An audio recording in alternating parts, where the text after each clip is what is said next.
Pero ang isa sa gusto kong malaman dyan, yung Quadcom Kasi active sila nung... Quadcom? Quadcom. Yung bumubuo ng yung apat na komite. Hindi ba? Nagkaroon ng eleksyon. Kailangan silang tumakbo at manalo uli. Ano bang nangyari sa kanila? Ha? Anong nangyari? Halimbawa, ito. Benny Abante. Si Congressman Benny Abante, siya ho ay umabante pa ba? For re-election. Diyan ho sa Maynila. Ano bang distrito to? 6th District of Maynila. Alam mo bang nangyari? Si Congressman Benny Abante ay, paatras. Dahil ho, nalamangan na siya ni Joey Uy. Pero close fight din, ha? Close fight? Almost 3,000 to 4,000, 2,000 to 3,000 lang ang lamang. Aba, 1,000 lang mahigit. 1,000 lang ba? Oo nga pala, 1,000 lang yun. Official na ba? 100% na ba ito? Hindi pa natin alam. Yan ang sinasabi natin ngayon kay Kong Benny Abante. Joey, nayari kayo ni Uy. Na Abante. Sumobra atang Abante. Ngayon umaatras siya. Eto naman si Dan Fernandez dyan. Yung... Ayun, ako, interesado ako dyan. Pati yung kanyang anak. Yung pumupungay ang mata kay, kay bebe ko. Ano pangalan nun? Nakalimutan ko na ito. Bakit kasi? Ha? Kay Cassie. Si Cassie. Ba't siya, kabisado si Cassie. Mukhang may picture itong cameraman natin, alam mo ba nangyari kay Dan Fernandez? Ayun, siya ay done. He is already done. Naku, pangatlo pa pala siya. Pangatlo siya. Tumatakbo ko itong gobernador. Ayun. At ang winning doon ay si Sol Aragones.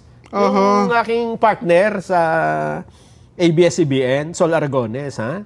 At mukhang nakatulong pa yung pag-endorse niya kay Kong Dante Marcoleta dyan Kasi nung in-endorse niya si Kong Dante Marcoleta, binash po si Sol Aragones. Yung mga dating kasama niya doon sa himpilan. Kaya lang, sa halip na ito ay makabawas ng boto, mukhang nakatulong pa at naintindihan ng taong bayan kung bakit ipinasara ang himpilan na yon. Diba? Kasi ang tagal na nun Nako. Di sa halip na mapasama pa rin, napabuti pa si Sol Aragones. Napabuti? Sol Aragones? Oo. Si Stella Kimbo. Sa Quadcom din to, di ba? Ayan, sa Marikina. Siya po ay tumakbo mayor. Kaya lang, mukhang hindi mananalo. Alam mo ba kung bakit? Kasi ang lamang mataasuhan lamang nung kalaban niya, si Maan Teodoro. Asawa ho ni Mayor Marcy. 142,000 Mahigit. Si Teodoro, si Kimbo ay 111 lang. Parang hindi na ho talaga mahabol. Yan ang isa sa mga gumipit doon sa usapin nung nagkakaroon. Hindi naman gumipit, kundi doon sa pagdinig ni BP Inday Sara, di ba? Ito yung nakasagutan ni Kong Dante na ano bang ating rules na pinatutupad dito. Siya yung chairperson that time si Paduano, Jen. Hindi, alam ko, last term na talaga yan. Hindi ba siya party list? Abang lingkod yung kanilang grupo. Mukhang, ilan ba abang lingkod ngayon?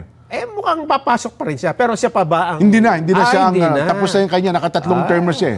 Goodbye. Ang abang lingkod, Stephen Paduano. Pero mataas pa rin yung kanyang makakapasok pa rin ng isa siguro. Mukhang makakaisa pa. Ayun. Pati yung Jinky Luistro sa Batangas. Mukhang mananalo rin. Ganon. Yan ang lagi nilang ipinambabalandra kasi abogado yan si Kong Jinky. So wala na. Ayun. Ilang percent ito pa. Sino pa? Kilala mo itong Rods Gutierrez? Hindi kasi sa akin. Si Rods, yung ano yan? Yung One Rider Party List. One Rider. Makakapasok pa rin. Meron siyang... siya pa rin ba ang nominee nung... Wala akong balita. Kasama ni ni Kong Busita. Si Busita kasi tumakbo sa Antipolo. Walang 2nd District. Ayan. Si Sia Adjong winning. sa Lanao del Sur. Si Joel Chua ay mukhang winning din, ha? O sa yan yung chairman ng House Committee on Third District. Good government. Ata parang blue ribbon ng pero yung agwat, hindi masyadong malayo. Si Nieto pala kalaban niya, si Ace Barbers hindi na tumakbo. Tapos na yung term niya. Oo, ang tumakbo yung kanyang misis. Ayun, winning naman yung kanyang misis. Okay. Ayan. So, iyan lang ang ilan sa mga naging kapalaran ng Quadcom. Karamihan po, olats, talo. Hindi umipek yung kanilang yung sa La Union. Yung si Ortega? Oo, yung Paulo. Mukhang winning din siya. Mukhang wala naman atang kalaban doon sa kanilang probinsya, no? Ayun. Pero nabasa ko kanina sa yung partido na Speaker Martin, mukhang sila pa rin ang may pinakamaraming nanalong yung Lakas Christian Muslim Democracy. Lakas CMD. Oo. Lumilitaw na 105 sa 128 ayun ang nanalo. Base sa partial unofficial result kanina hong umaga. 82% daw po ang success rate ng partido. Ang problema dyan, halimbawa, ganito nga karami ang nanalong party members mo. Ikaw pa kaya ang pagkakatiwalaan nila? Well, yan ang sumunod na tanong natin ngayon. Ano? Yan ang... yan ang problema. Hindi kasi ang presidente din ng Lakas ngayon, si Senator Bong, baka mukhang malaglag din, ha? Saka i-gauge nila dyan, titingnan nila, i-measure nila, sa senador, di ba? Yan kasi importante kasi mas maraming trabaho ang Senado. Ang ibig sabihin, mas malaki ang control nila. Mas madaling kontrolin ng 24, lalong-lalo na may impeachment na nakaumang. Ayan, diba? Alam mo, magiging paksa yung susunod ng mga araw, ha? Totoo yun. Kaya ngayon, siguro, pagka in the final analysis, Jen, ay titingnan nila, teka muna, naging effective ba tayo? Nakapag-deliver ba ang partido para maipanalo natin ang mga kandidato natin sa national level? Kasi ang usapan dito, national level, papunta kasi itong presidential election eh. Kaya yung second half, ako sa tingin ko malaking epekto nito sa kasalukuyang administrasyon, Nelson. Kaya ako siguro dapat mag-usap ang mga tauhan ng gobyerno ngayon, lalo na Pangulong Bongbong, magkaroon siya ng reassessment. Tama ba itong direksyon natin? Tama ba itong ginagawa natin? Tama rin ba sinasabi ng ating spokesperson? Tama pa ba yung kanyang estilo ngayon? Hindi, ito nga dyan, di ba? Hindi kasi sila nakikinig sila sa programa, nanonood, pero naghahanap lang sila ng kung anong gusto nila, yung papabor sa kanila, di ba? Pero matagal na po namin sinabi dito, number one, mali po yung style nyo ng communication, yung pag-abot nyo sa tao, naglagay kayo dyan ng aaway. Ang sabi kasi nila, Nelson. Hindi, kasi dati, nung simula kami ang inaaway. Dagal kami hindi sumasagot. Ngayon, kumuha kami ng taong sasagot. Ayaw nyo pa rin? Ayaw ho talaga ng tao. Kasi ang gusto ng tao, kapag nasa posisyon ka na, dapat hindi kayo nang-aaway. Kasi nasa posisyon, natural lang na awayin kayo. Yan ang Pilipino. Ngayon, kung nasa ibang bansa at ibang kultura, pwede siguro yan. Maglagay ka ng tagapagsalita na ang spokesperson mo gusto makipag-away sapagkat ganun sila. Pero sa Pilipinas, naalala ko biglan, pumapasok lagi sa isip ko, Secretary Bunyi ng Muntinlupa. Ayan, Toting Bunyi. Nung panahon ni dating Pangulong Gloria Macapagal Arroyo, yan ang talagang, pero hindi mo nakitang nagalit yan, ha? Yung Toting Bunyi. Magpa-seminar po kayo doon. Mukhang magaling yung Toting Bunyi na yun. Kaya nga nagtataka ako, Jen, ang ayos-ayos nung dati nilang communication officer, di ba? Ayun na nga. Maganda, walang problema. Nung pinalitan, lalo kayo nalugmok. Tapos hindi kayo nag-iisip ng, parang mali tayo yata ng forma dito, di ba? Tapos, ang isa pa dyan, at ito'y sinasang-ayunan na ngayon, na noon wala po mapansin sa ating dalawa dahil kamoting kahoy lang tayo, tambay lang tayo sa kanto. Tambay lang Ang sabi namin ni Jen noon, huwag niyong papangarapin na maaresto si Digong. huwag niyong papangarapin na madala siya sa ICC. Kasi yaan ang katapusan ng political career niyo. Ayaw niyong makinig. Diba? Minadali niyo pa. Yun ang nag-trigger ng lahat. Ito sa naging resulta ng eleksyon.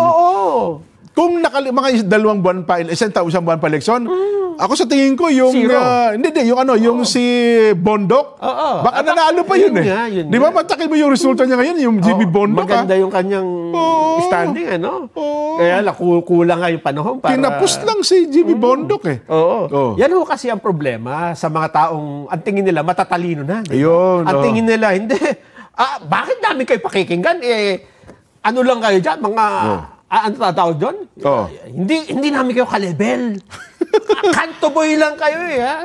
Sabi pa nung isa dyan, hindi kayong nagki-critical thinking. Sabi ni Claire Castro, yung 2 ugok dyan. Di ba? Iba naman tumawag sa atin ng ugok. Kasi napipikon sila kapag sinasabi natin yung tama. Yun na nga. Huwag dapat. Dapat tingnan nyo, tama ba yung sinasabi ng 2 tambay sa kanto na yon, di ba?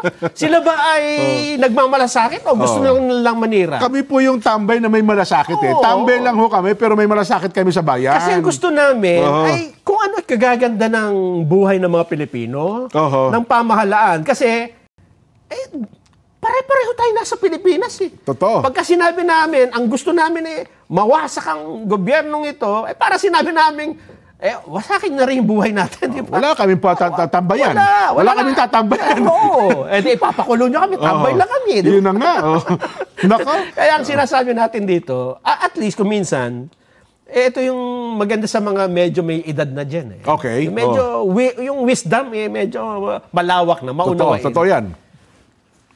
Ito natutunan ko sa kanila pagka nakikita ko yung mga kwento nila Dapat pala daw, Jen, at least kumausap ka ng bata. Kumausap ka ng middle age. Kumausap ka ng... Yan ang lagi ko mga kausap mga bata-bata. Bata-bata. Kausapin mo, all walks of life. Yes. Mayaman, mahirap, standby sa kanto. Makakakuha ka dyan. Pagka yan ay pinakinggan mo at hindi ka... Tanggapin mo lang. Yan ang makakabuo ka ng isang magandang desisyon sa buhay. Totoo. Mas marami ka pang matututunan sa mga yan eh. Kaysa mag-aral ka doon sa, sabi nung isa, Harvard, Cambridge, mga ganyan. Whole government approach. Ayun nga. Yun. Kasi ang problema, doon sa may marami nang napag-aralan, ang akala niya, ba't mo ko tuturuan? Tambay ka lang. Di ba? Nakapaskilat ang plaki ko sa katawan. Nag-aaral ako sa iba't ibang eskwelahan Tapos ikaw kamuting kahal, tambay lang kayo Hindi nila alam, Jen, sa larong chess, example lang ito sa larong chess, minsan, mas magaling pa yung meron. Nanonood lang. Nakikita niya Bakit nang nakikita? Kasi hindi siya nag-iisip ng iba. Ang tinitingnan lang niya, yung tira mo. Yun. Di ba? At wala siyang, hindi siya natetense. Kami, wala kaming iniisip, kundi ikabubuti ng bayang ito, di ba? Kaya minsan paniwalaan kami. Tapos lulukoy nyo kami sa survey. Pagka biruin nyo, muntik, naloko na nga kami, di ba? Tapos ngayon, sinisiwalat lang natin para alam din ng taong bayan. Hindi natin masabi na scam tayo, no? Nabudol. Nabudol tayo ng mga survey firm na ito. Pero ako kung mabubudol, sabi nga ng iba, nabudol nyo kami minsan, hindi kayo makakaulit. Hindi na. Sa mga susunod po, ay aanihin nyo yan, yung ginawa nyo sa taong bayan. Totoo yan, totoo. Diba? Yan ho'y kababagsak ninyo. At ngayon, nalaman na ng tao, na yun ho palang resulta ng inyong mga survey na yan, mukhang kayo-kayo lang po ang may gawa-gawa at hindi naman talaga kayo nagsasurvey ng totoo. At mukhang meron talagang agenda no? Ang isang number 1 na agenda nila ay huwag palutangin ang pangalan ni Kong Dante Marcoleta. Yun na nga. Diba? Kasi sa tingin ko, bakit hindi umaakyat? Bakit laging nandito sa 17, 20, 21? Ang dami na pinuntahang lugar. Bakit nandito lagi? Kasi pala tinalian nyo. Ayaw umakyat. Inangklahan pala. Inangkla pati yung Bam Aquino, Kiko Pangilinan. Yung pala dyan na, wow, dagat. Ito, dagat. Wow, dagat. Nakatulong pala sa kanyang popularidad. Ganun ba? Oo. Kaya sa susunod. Gawin ko na, wow! Ay, teka lang, ano na nangyari? Naghihintay tayo kay Senator Bongo. Baka nagtampo na. Ako. Oo. Ha? Yung stop na interview natin? Basa muna tayo. Ah? Habang hinihintay Sayang natin. naman, ano? Mahalaga oras natin eh. Yun na nga, limitado lang po ang oras natin. Pero sayang, ang tanong natin ngayon niloko ba tayo Ayan na. ng mga survey firm? Talaga naman, oo. Sabi ng ating texter, opo, lantaran tayong niloloko. Ala. Cheryl de la Cruz ng Pasay City. Opo, niloloko po nila tayo. Mga sindikato po yan. Talaga naman, galit na galit, Panalo ang Kongko, Senador Marcoleta, Michael de Guzman ng Rosales, Pangasinan. Nabudol na naman tayo ulit. Kailan ba tayo matututo? Aiko Uchida ng Kagoshima, Japan. Halata naman talaga. Budol din sa survey na yan. Kati Kishi ng Japan. Yes, matagal na nilang niloloko ang taong bayan, Amir Saifir ng Manila. Halatang manipulated ang ginawa nilang survey para maloko ang